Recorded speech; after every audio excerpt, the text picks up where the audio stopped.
Okay, so we're out here December 31st, and I'm just filming my year-end video on the Uforce 1000XL. Every year I kind of upload a quick video, just going over mods that we did to the machine and, you know, the mileage and any issues that we had.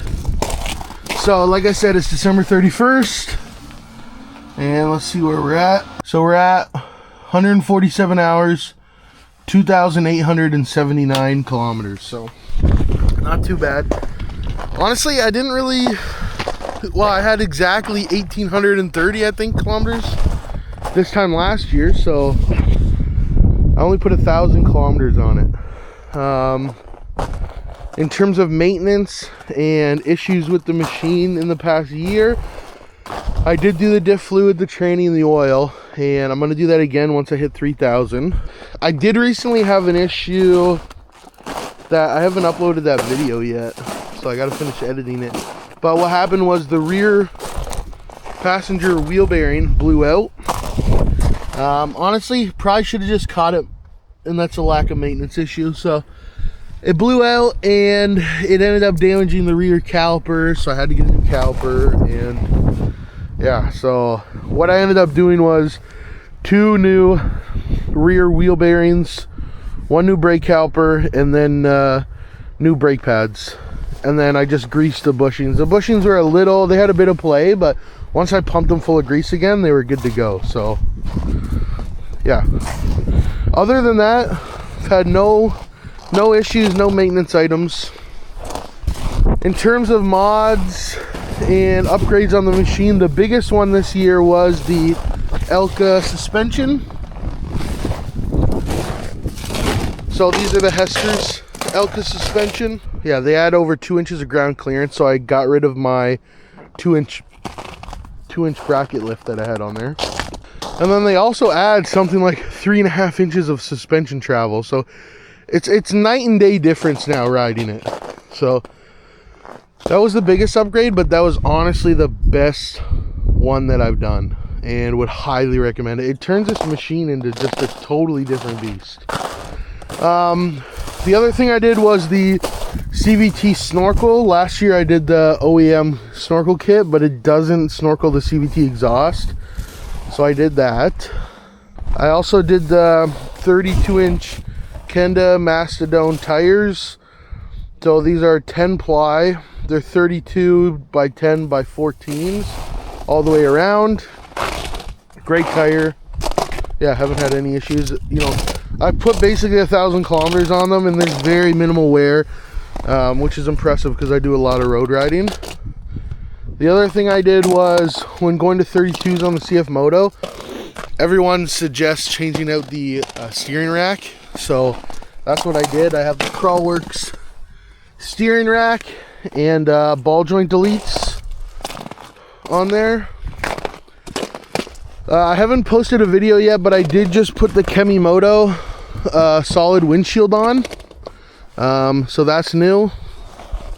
Again, haven't posted that video. And then I also put in a Firestorm heater. Haven't posted that video yet, but I will get that out. So here's the defrost on both sides, and then there's vents in the bottom. So I also finished modifying the doors. Again, I added these latches.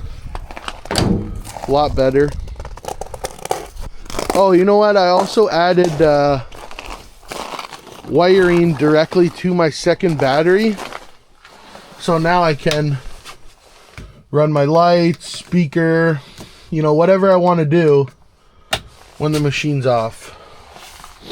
I also wired in a winch switch, which I didn't originally have. So I have a wireless winch remote now, and then also a toggle switch. And then I also wired in this phone charger and another USB-C, another USB charger up top. I put this, you can't really see, but down here there's a heat shield kit that this guy on Facebook sells. I did put that on just to try to prevent the heat from the exhaust getting up into the cab in the back.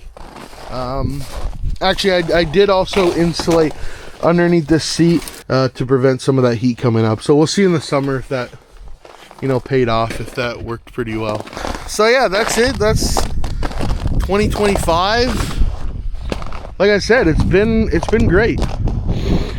In terms of moving into 2026, things I plan to do to it, I don't really know, to be honest. I gotta figure out a wiper again on this windshield situation. I need to put a light bar up again, because originally I had the Super ATV flip up windshield, and then I had a 52-inch straight light bar that mounted under here. But with this windshield, the light bar doesn't fit anymore, so I'm gonna go up here, but then I need a curved light bar. So I still got to get the light bar and get that figured out. I have a washer fluid kit I need to add as well still, and that's all I can really think of. That's it. So once I hit 3,000 kilometers, I'm going to do another fluid change, and I'll probably do a video for that. Oh, you know what? I also realized that I did do the skid plate. So you can see here, I have the OEM CFMoto upgraded skid plate installed. It's 8 or 10 millimeters thick, so it's very beefy. And then I forgot, I also did the exhaust. So yeah, I did the GSE Performance CAD delete and the muffler. So yeah, that's it. We'll fire it up.